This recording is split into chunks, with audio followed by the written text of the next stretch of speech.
Assalamualaikum warahmatullahi wabarakatuh.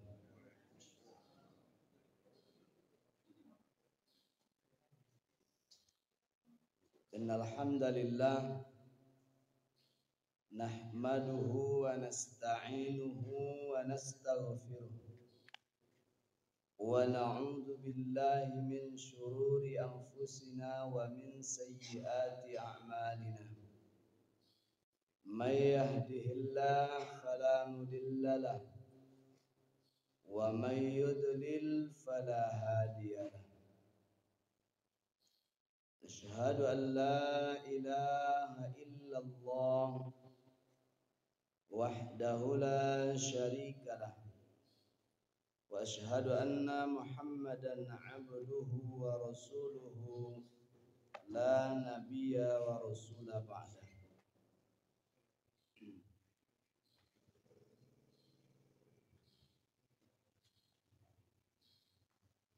Qala Allah ta'ala ya ayyuhalladzina amanu taqullaha haqqa tuqatih wa la tamutunna illa wa antum muslimun. Wa qala sallallahu alaihi wa alihi wasallam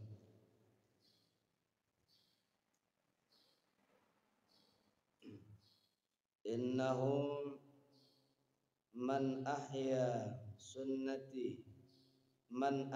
sunnatan min sunnati qad umitat ba'di fa inna lahu minal ajri mithlu man amila biha min ghairi ayyam qusa.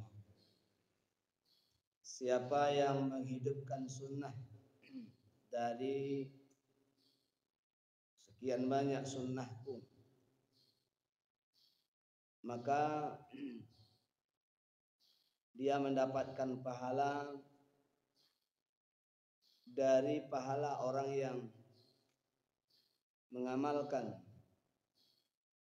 ataupun yang mencontoh kepadanya tanpa dikurangi sedikit pun min ujurihim, dari pahala mereka yang mencontoh itu. Hadis diriwayatkan oleh At-Tirmidzi. Kaum muslimin wal muslimat rahimani wa rahimakumullah. Puji syukur alhamdulillah kepada Allah Azza wa Jalla yang telah melimpahkan rahmat dan karunia-Nya kepada kita, sehingga pada pagi hari ini seperti biasanya kita melakukan kajian rutin setiap Ahad subuh, Sabtu subuh, dalam rangka tentu menambah-nambah ilmu, iman sekaligus amal. Sebagian daripada amal soleh itu adalah duduk di majelis ilmu. Bahkan duduk di majelis ilmu itu lebih Allah sukai daripada mengerjakan amalan sunnah seperti sholat ataupun puasa sunnah ataupun zikir. Jadi duduk di majelis ilmu itu lebih disukai Allah daripada mengerjakan ibadah sunnah lainnya seperti sholat sunnah maksudnya. Kenapa? Karena duduk di majelis ilmu itu justru yang akan menyelamatkan sholat kita itu. Orang yang sholat tanpa ilmu bisa jadi sholatnya itu sia-sia. Sebagaimana yang Rasulullah sallallahu alaihi wasallam jelaskan, ada orang yang sudah 60 tahun sholat, namun tak satu pun yang diterima oleh Allah Subhanahu wa taala. Sebabnya sepele kan? Apa yang menyebabkan orang yang sudah 60 tahun ibadah tapi tidak satu pun yang diterima oleh Allah Subhanahu wa taala? Karena persoalan ilmu itu. Dia sholat tapi tidak menyempurnakan rukuknya, walaupun kadangkala sujudnya sempurna. Atau sebaliknya, sujudnya sempurna, rukuhnya tak sempurna. Kenapa orang tidak bisa menyempurnakan rukuh dan sujud di dalam salat, atau tidak menyempurnakan hak-hak rukun di dalam salat? Itu kan karena persoalan ilmu. Jadi orang kalau ilmunya tidak ada tentang rukuh, ya otomatis rukuhnya tak sempurna.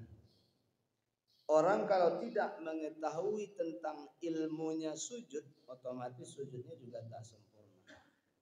Maka ketika terjadi kesalahan dalam rukuk, ketika terjadi kesalahan dalam sujud atau yang lain-lain dalam sholat, maka Rasulullah mengatakan ada orang yang sudah 60 tahun beribadah, tapi Allah tidak menerima ibadahnya.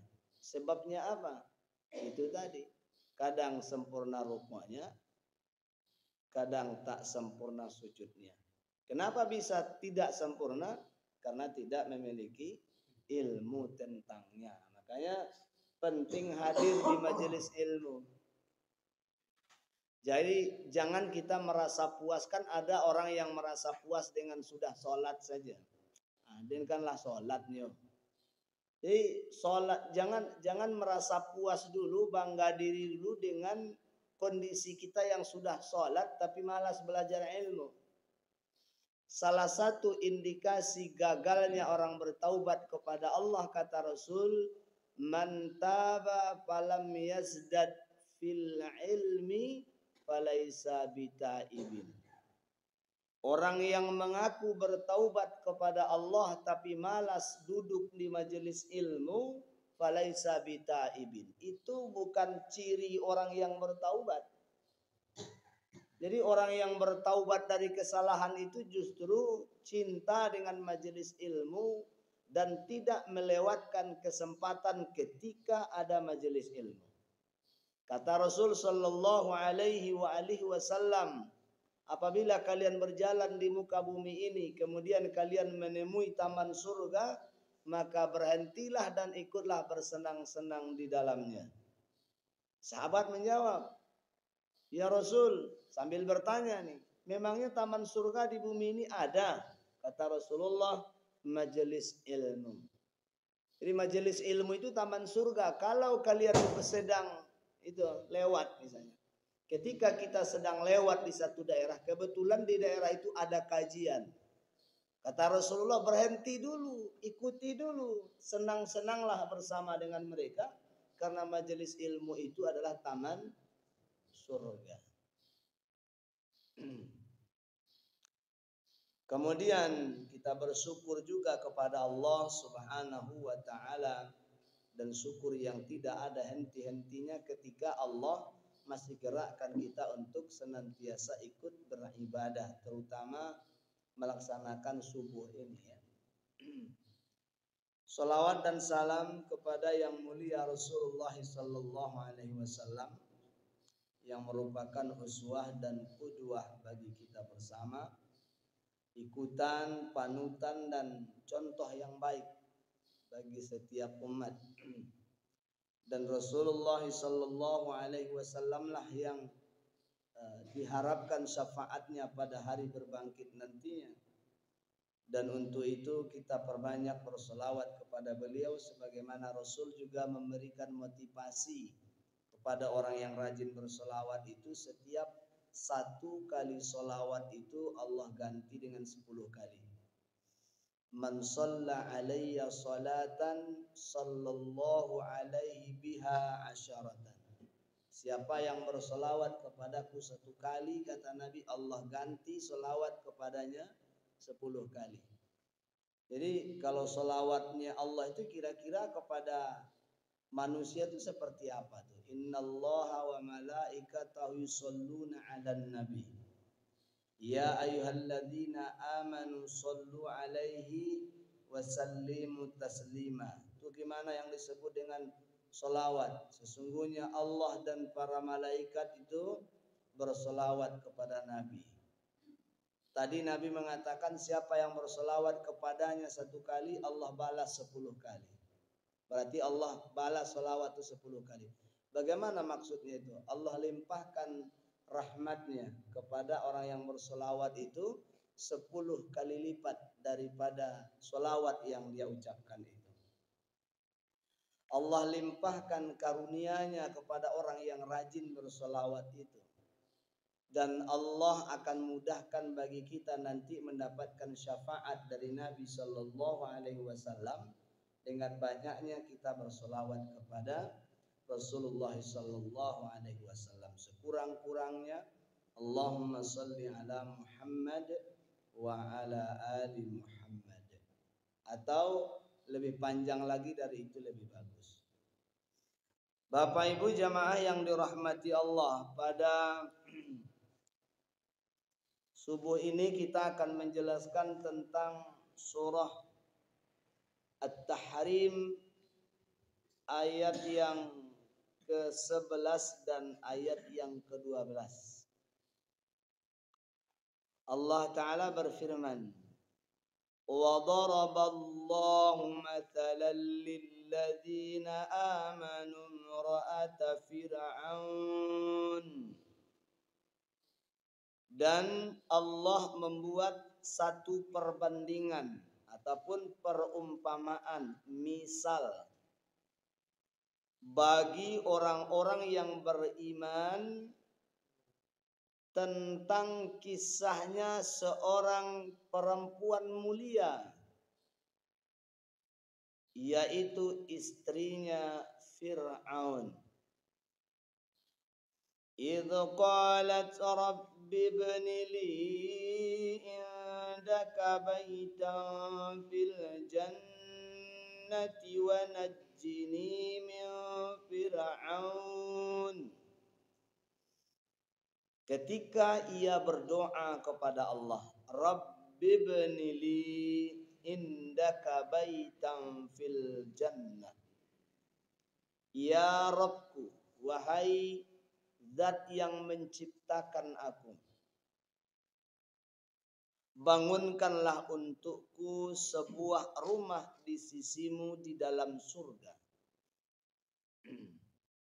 Wa najjini, dan selamatkanlah aku, min Fir'aun wa amalih, dari Fir'aun dan perbuatannya.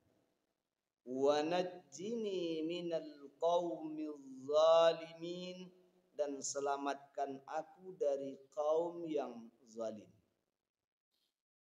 Ini mengenai kedudukan seorang wanita yang bernama Asiyah ketika ia berhadapan dengan kezaliman dan kekafiran Fir'aun laknatullah. Bapak dan Ibu, ada orang yang sukses dalam bermaksiat kepada Allah. Ini dahsyat nih ya. Ada orang yang sukses bermaksiat kepada Allah. Baru dikatakan sukses bermaksiat kepada Allah, nyaris tidak ada baginya hukuman. Sepanjang hidup dia tuh selalu berbohong kepada banyak orang. Dia melakukan kezaliman kepada banyak orang. Dia melakukan penindasan, dia melakukan penipuan. Dia menyakiti, baik itu ucapan, sikap, artinya verbal. Tapi tidak ada nampaknya balasan sedikit pun dari Allah kepada dirinya. Seolah-olah nampaknya seperti itu. Ini sebenarnya apa yang sedang berlaku kepada orang ini? Rajanya penipu misalnya. Rajanya maksiat. Mabuk, judi, zina. Halal haram gak peduli. Tapi rumah tangganya bahagia. Anak-anaknya sukses. Berhasil semua. Usahanya lancar. Dan dia nampaknya tidak pernah mengalami kesulitan dalam hidupnya. Sepertinya seperti itu. Nampaknya seperti itu. Ini apa yang sedang terjadi? apa yang sedang berlaku terhadap diri orang ini. Inilah yang berlaku kepada Fir'aun, laknatullah.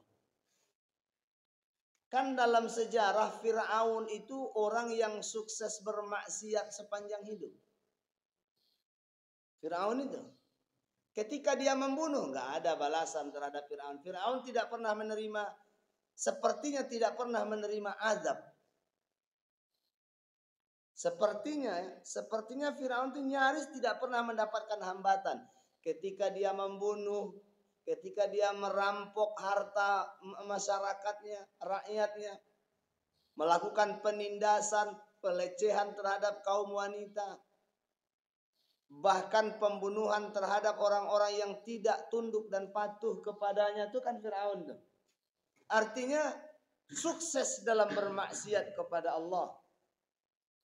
Fir'aun.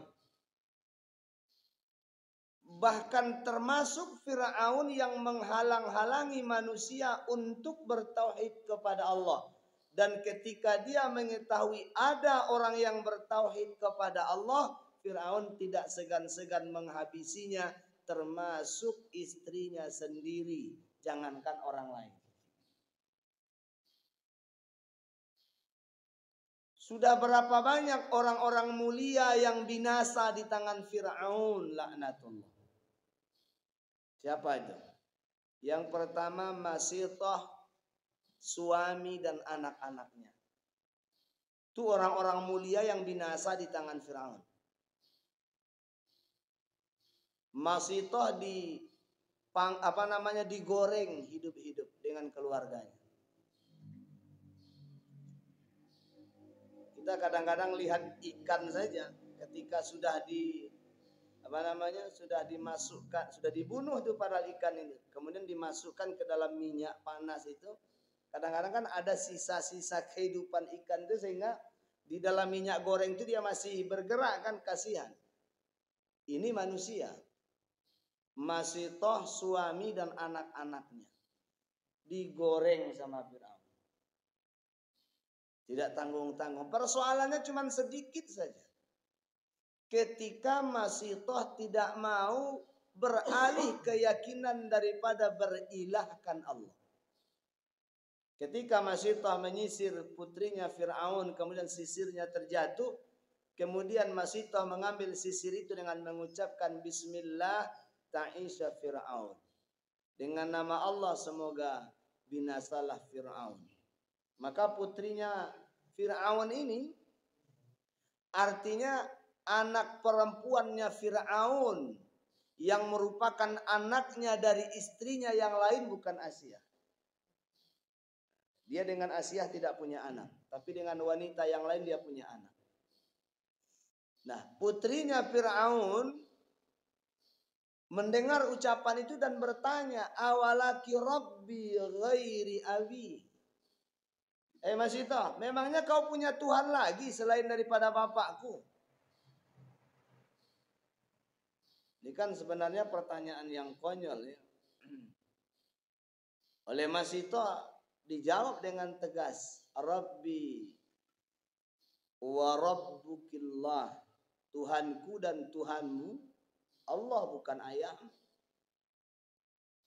Ayahmu itu manusia biasa seperti kita. Dia makan, dia minum, dia tersenyum, dia marah, bahkan juga mungkin dia menangis, dia sehat, dia sakit juga. Walaupun Fir'aun tidak pernah sakit, seumur-umur Fir'aun tidak pernah sakit. Jangankan sakit parah, penyakit salemo pun tidak pernah. Itu Fir'aun itu, makanya Fir'aun itu sombong. Dia tidak pernah sakit. Dan rahasia kenapa Fir'aun itu tidak pernah sakit, karena selalu Fir'aun itu bangun sebelum matahari terbit. Artinya apa itu? Selalu dia bangun di waktu subuh. Jadi sebelum subuh itu Fir'aun sudah bangun. Jadi sejahil-jahilnya Fir'aun menghormati waktu fajar. Itu jahil-jahilnya Fir'aun. Jadi sebelum matahari terbit itu Fir'aun sudah siap. Ini ada orang yang raja bukan, pengusaha bukan, nah bangunnya sudah matahari tinggi. Jadi Fir'aun itu seorang raja yang bangunnya selalu jauh waktu sebelum terbit fajar. Ya, kalau sekarang misalnya kita sholat subuh itu jam 4.58 atau jam 5 lah. Fir'aun itu jam 4 sudah bangun dia. Itu Fir'aun. Dan setiap hari begitu. Padahal dia raja. Kalau raja itu kan kok dapet jagonya yang meninggi-tinggi hari lah ya raja kan.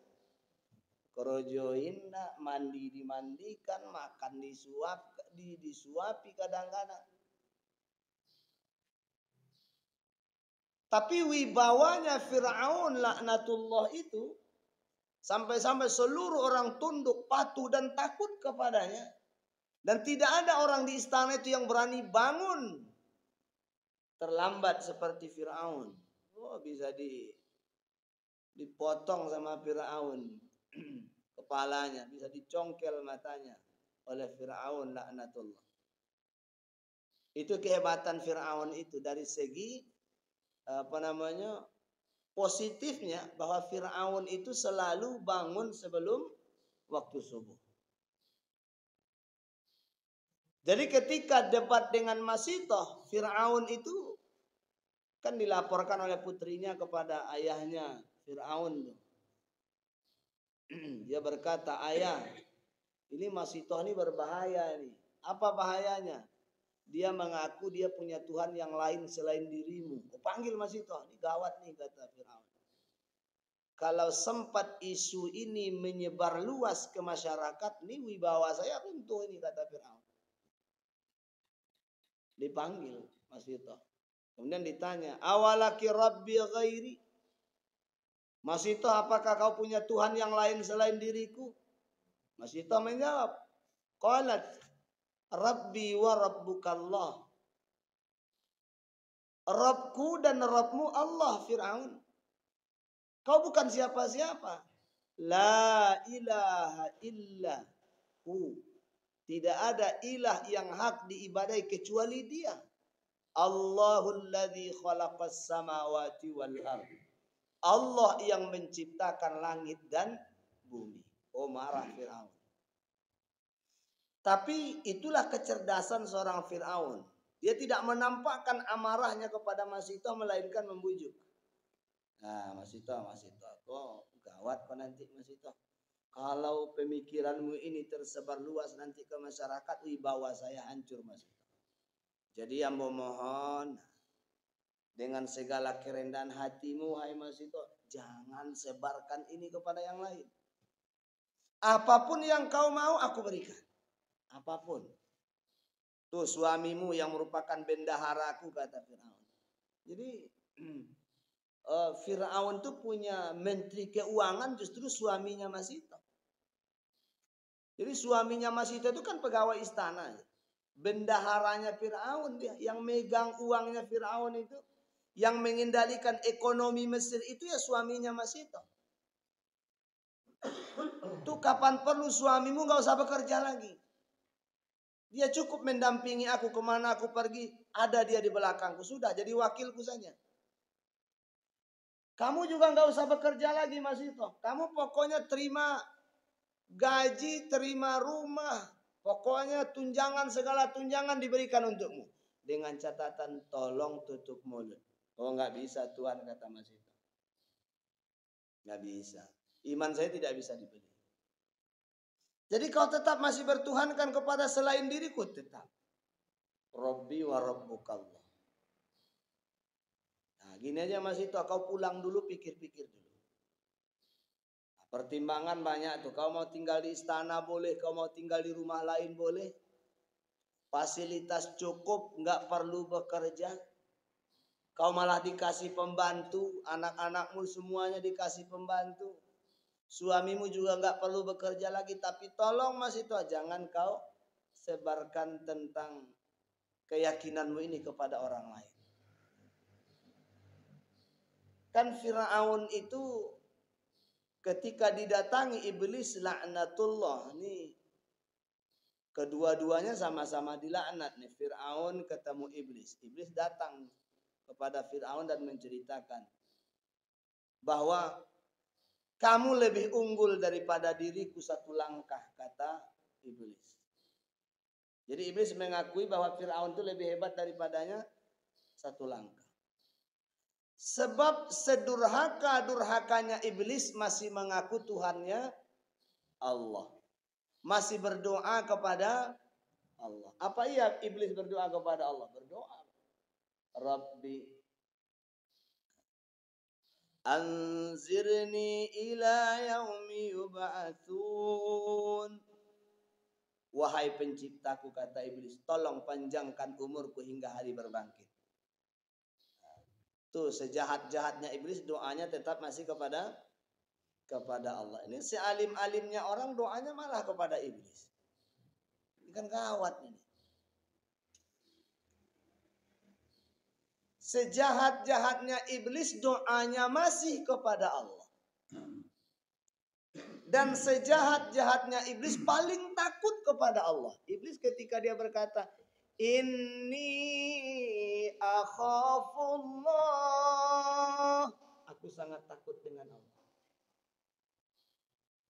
Iblis tuh. Iblis sangat takut dengan Allah. Oh, kita tidak ada takut-takutnya dengan Allah. Itu makanya barangkali iblis itu sudah pensiun sudah. Sebab iblis itu orang yang paling takut dengan Allah. Dan iblis tidak senang kalau ada orang takut kepada Allah. Kalau dilihat dari kejahatan orang di akhir-akhir kini, kok yang tidak ada takut-takutnya kepada Allah, ya mungkin iblis sudah pensiun. Sudah pensiun, tidak krojo. Kan kita lihat tuh berapa banyaknya manusia yang tidak punya sedikit pun ciri-ciri rasa takut kepada Allah. Azan berkumandang. Lihat masjid-masjidnya. Mana ada orang-orang yang takut kepada Allah? Mana? Tidak ada nampak. Berapa orang, berapa persen dari masyarakat itu yang hadir ke masjid itu salat berjamaah? Tanda dia takut. Sebab yang manggil itu siapa?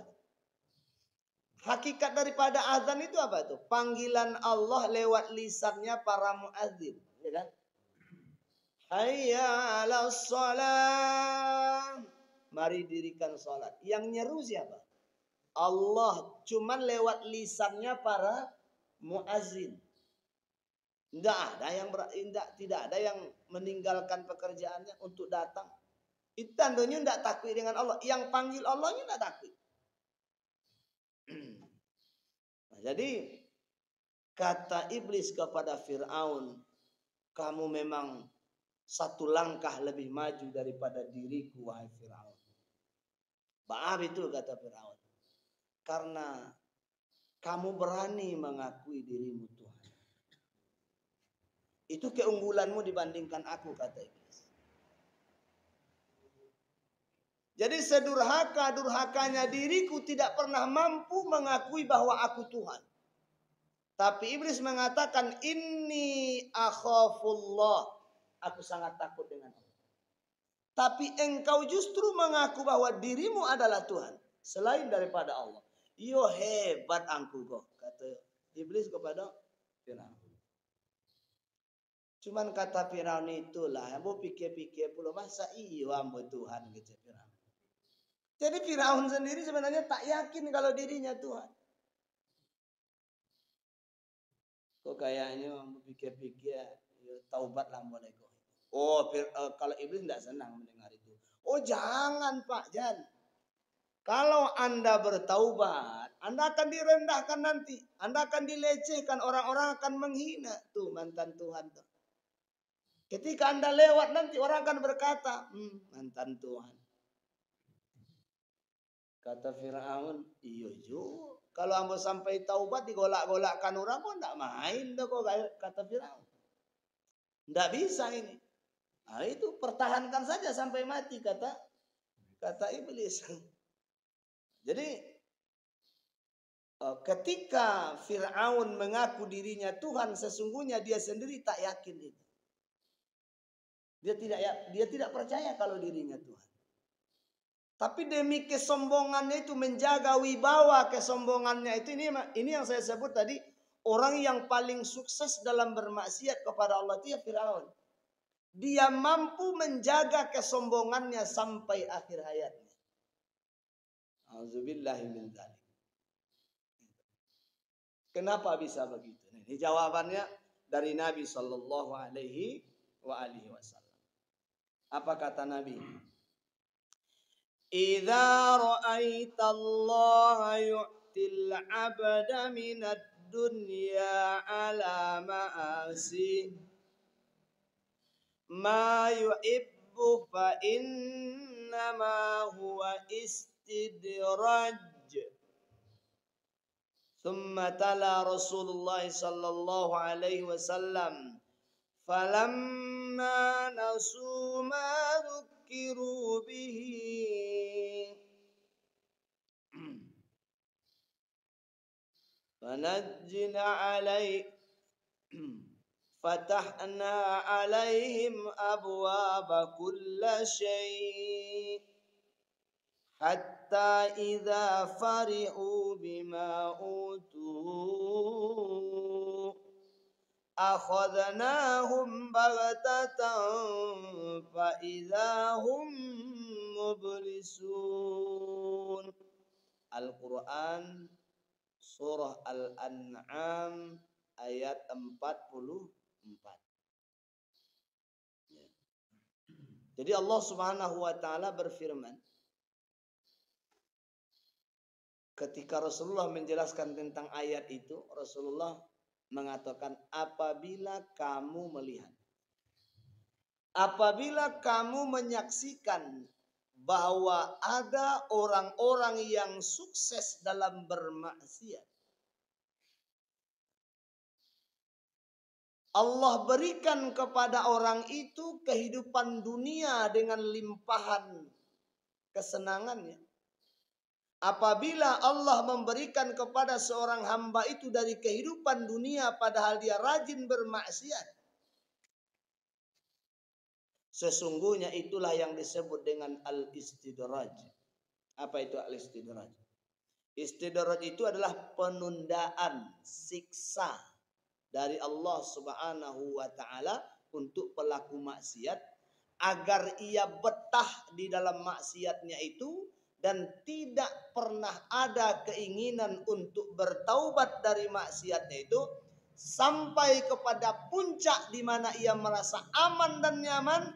Di sanalah Allah kemudian mendatanginya dengan kematian ataupun azab yang tidak bisa dia elakkan sehingga ia mati dalam keadaan bermaksiat ataupun mendurhakai Allah Subhanahu wa taala sehingga ia berhak mendapatkan azab di hari akhir nanti. Itulah makna daripada istidraj itu. Sehingga ketika Rasulullah menjelaskan tentang ini, beliau membaca ayat surah Al-An'am tadi. Falamma nasu ma dzukiru bihi fatahna alaihim abwaba kulla syai'.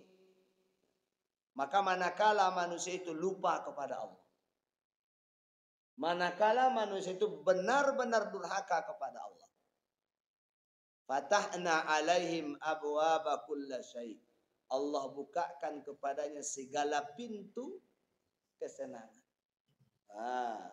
Kok resoki lancar saja, Pak. Kok sehatnya ya benar-benar terjago. Keluarganya memang dibuat bahagia, orang-orang dibuat tunduk, patuh, hormat kepadanya. Ini berbahaya. Apabila orang itu lupa kepada Allah, Allah bukakan baginya segala pintu kesenangan. Kok bau usahanya ya menjadi-jadi usahanya itu.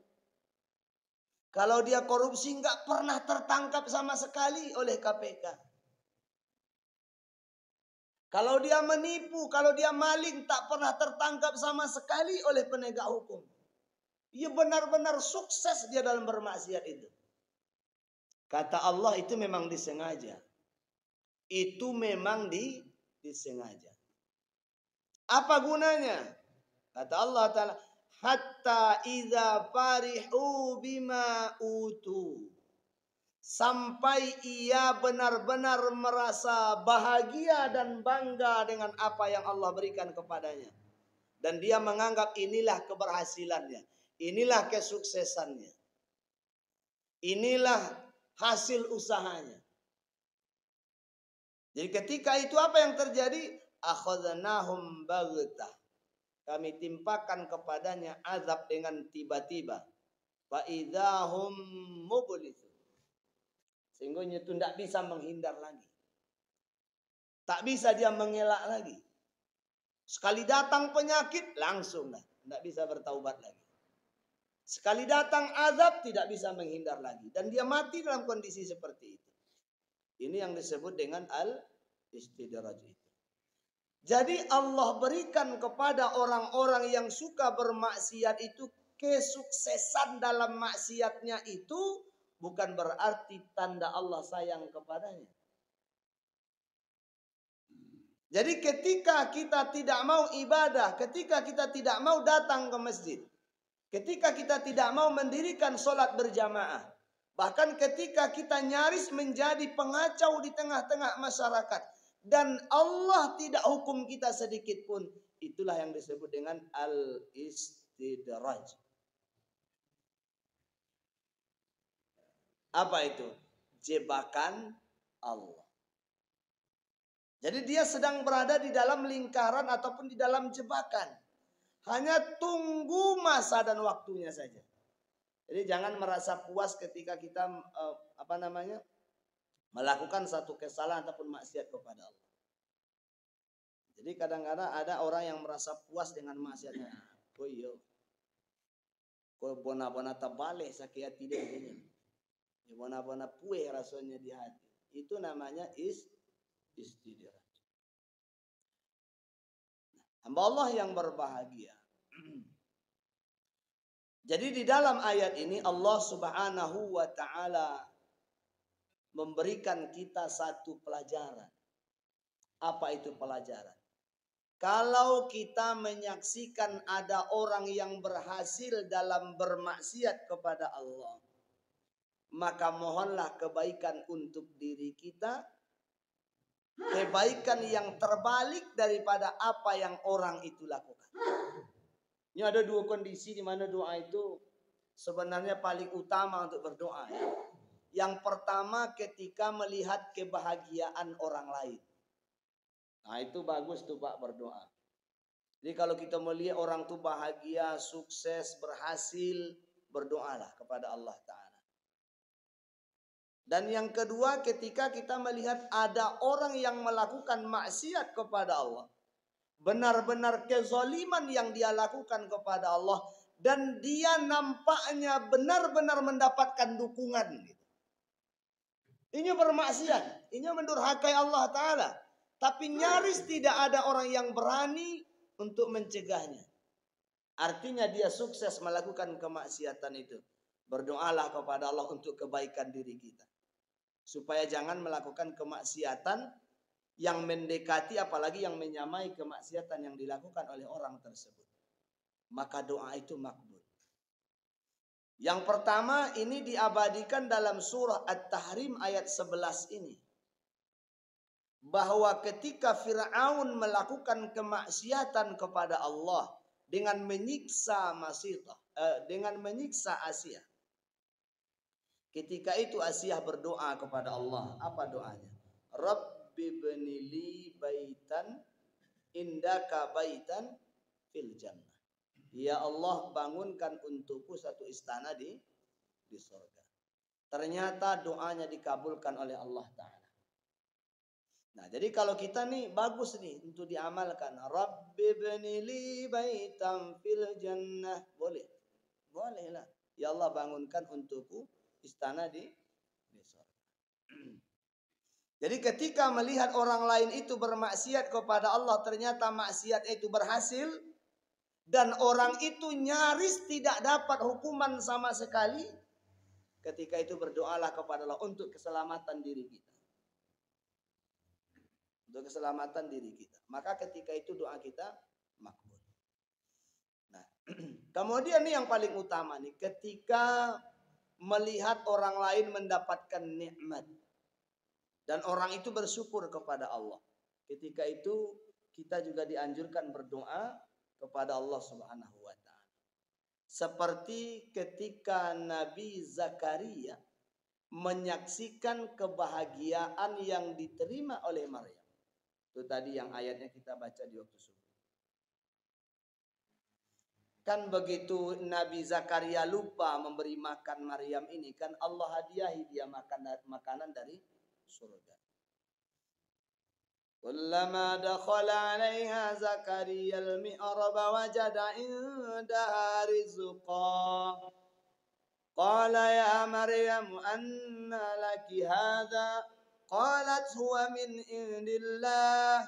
Inna Allah yarzuqu man yasha'u bighairi hisab. Tatkala Zakaria masuk ke kamarnya Maryam untuk memberikan makan. Maryam ini kan ponakannya Zakaria.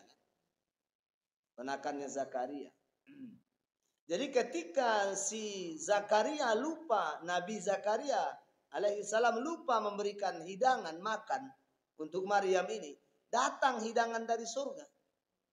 Begitu dia menghampiri kamarnya Maryam itu untuk memberikan makan, dia jumpai di kamarnya Maryam itu banyak sekali makanan. Dan makanan yang tidak dijumpai di musim yang mereka alami ketika itu. Kan di daerah, di beberapa daerah di negara ini kan mengalami musim ya. Ada musim panas, musim gugur. Ada musim semi kan. Ini kira-kira kondisinya seperti itu.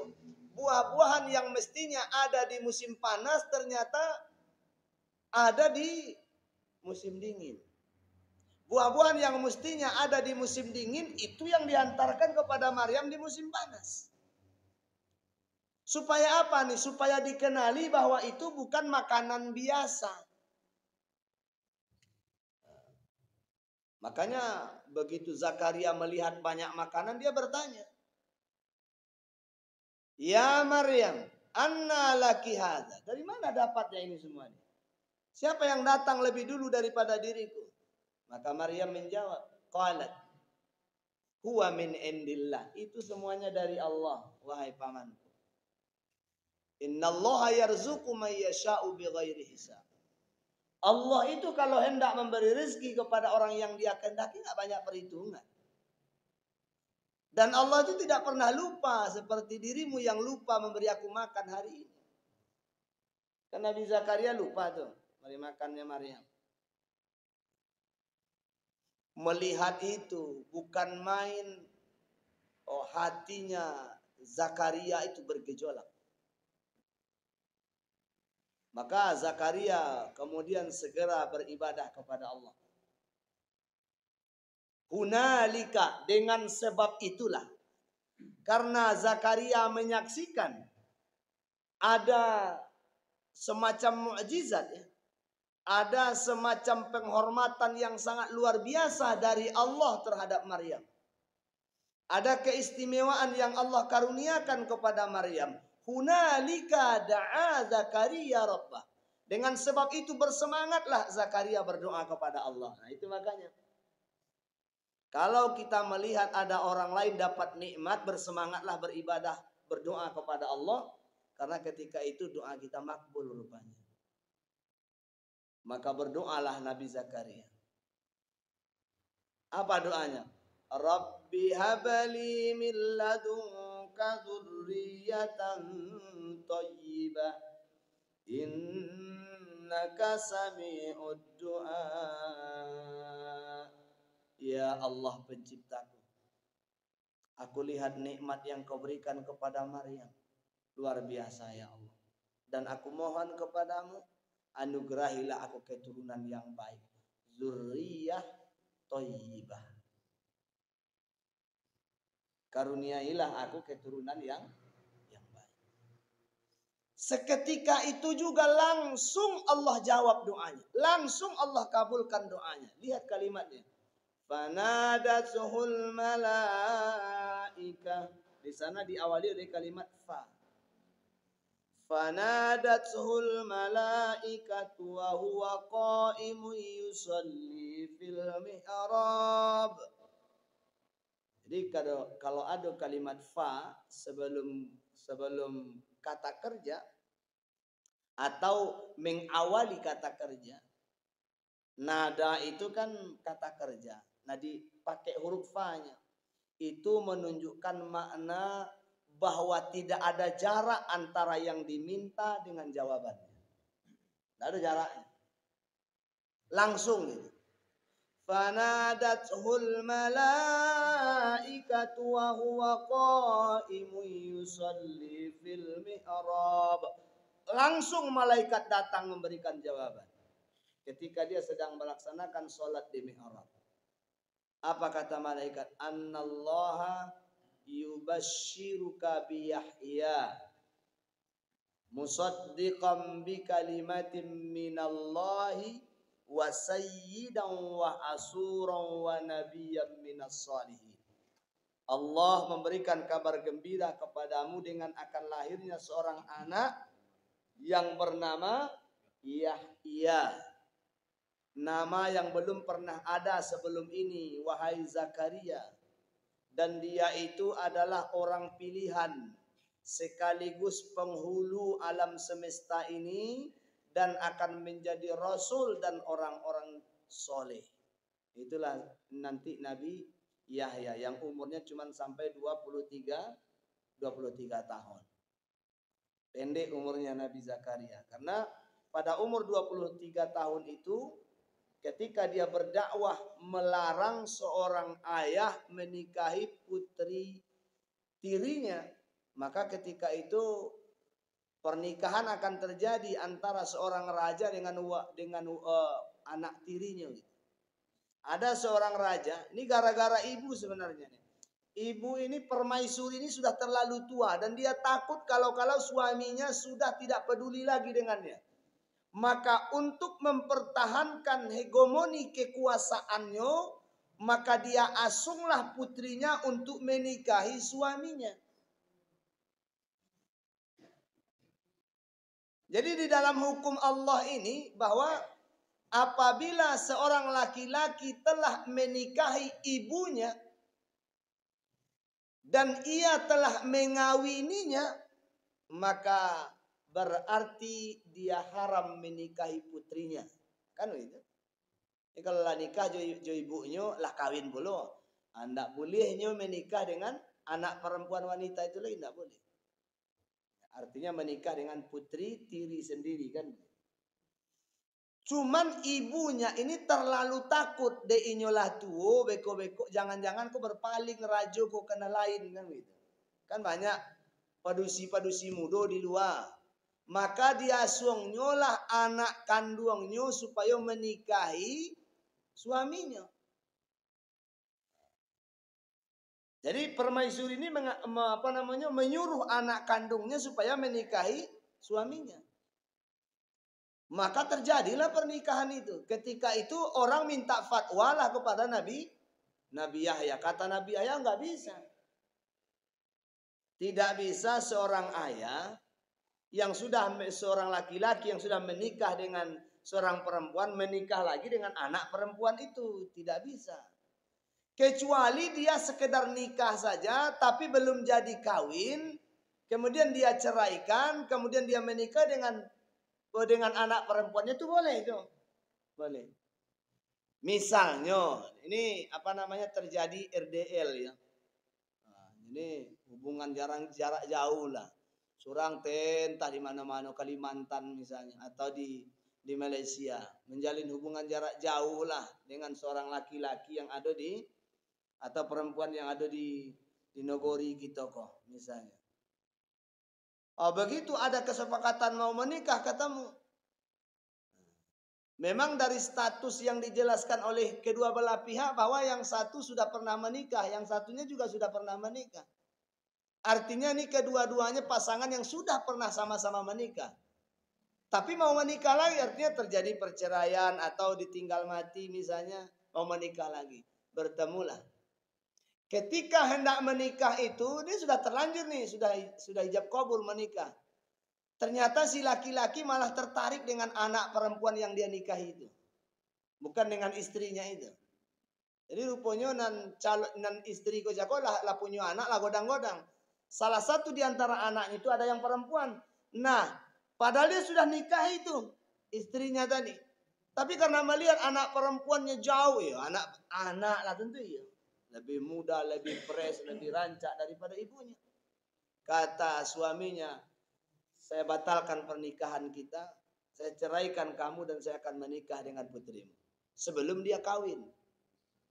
Baru nikah tapi tidak sempat kawin. Orang kini beda, kawin dulu tak sempat nih nikah.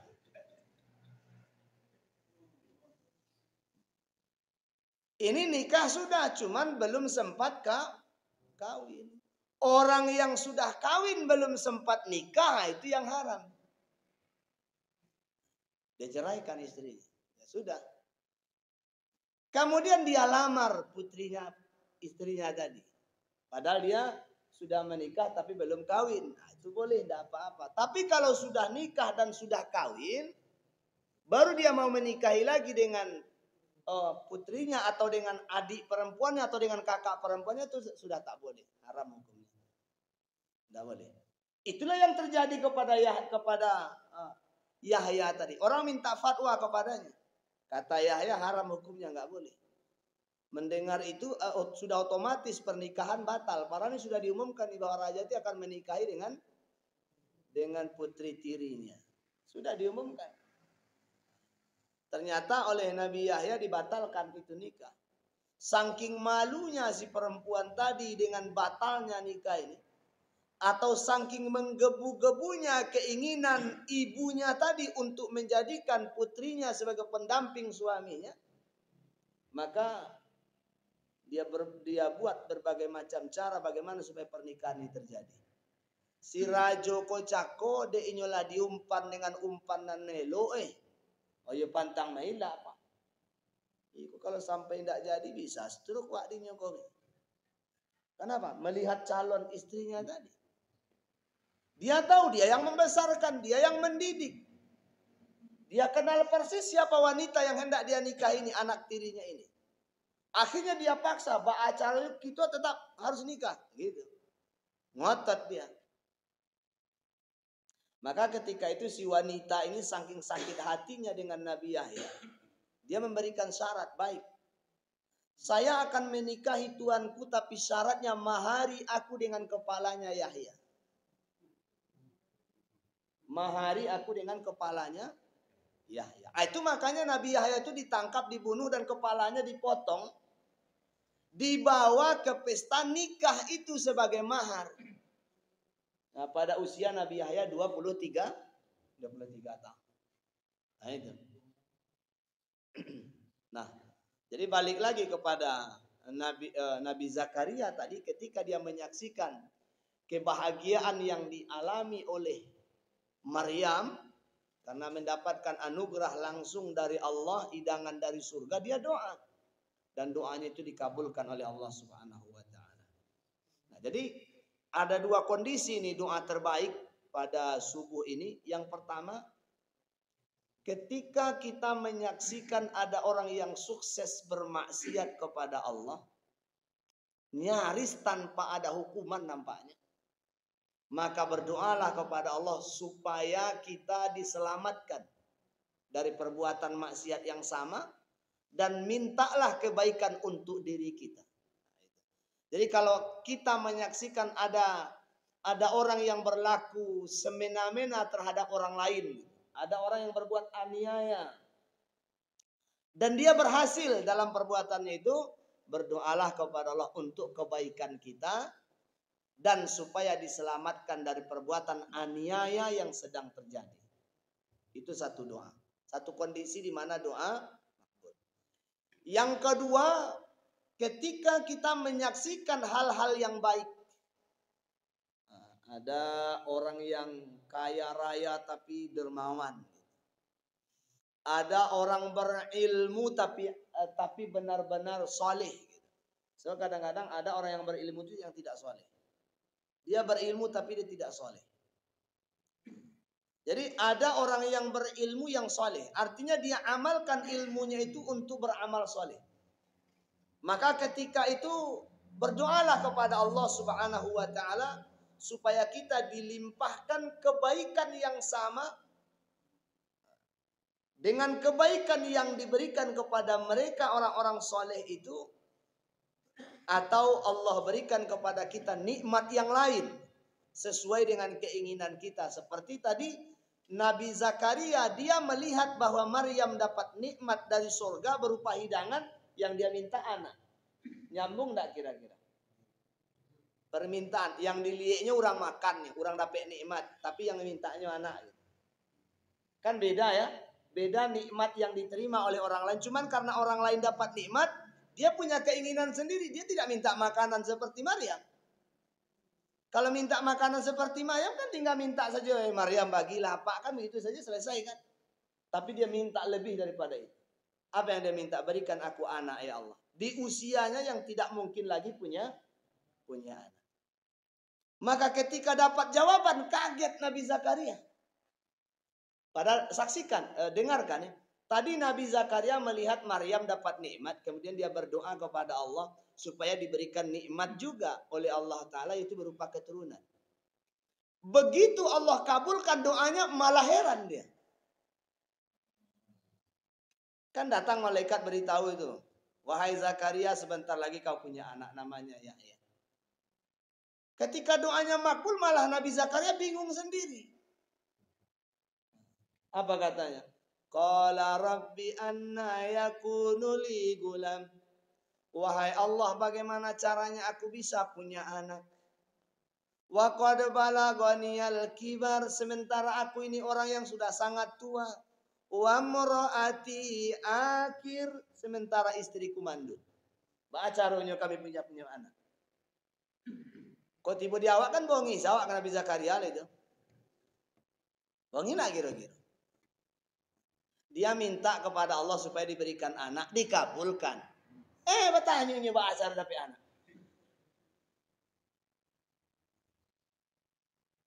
Tapi kan ini yang diminta ini kan zat yang maha luas rahmat dan kasih sayang.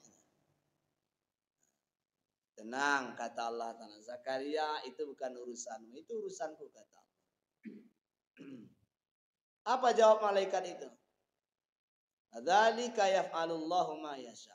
Allah itu kalau berbuat, wahai Zakaria, itu sesukanya saja. Enggak perlu khawatir. Bertanya lagi Nabi Zakaria.